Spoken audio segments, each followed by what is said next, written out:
అభిమాన సోదరులందరికీ పేరు పేరున అందరికీ నమస్కారాలు.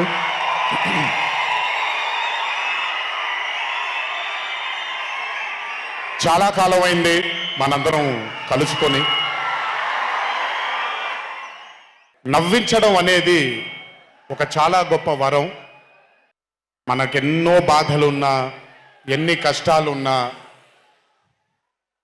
ఒక మనిషి గనక మనకొచ్చి నవ్వించగలిగితే ఈ కష్టాల్లోంచి బయటికి వెళ్ళిపోదాం కదా అనే ఒక ఆలోచన మనందరికీ ఉంటుంది. అలా నవ్వించగలిగిన మనిషి చాలా అరుదుగా దొరుకుతారు.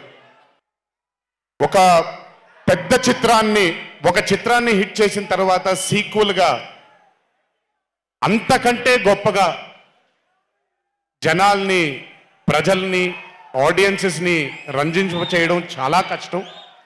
ఎందుకు అనంటే you have a pure heart. మీకుండే ఆ ప్యూరిటీని ఎప్పటికీ కోల్పోవద్దు. ప్యూర్గా మనం కథను రాయగలగాలి.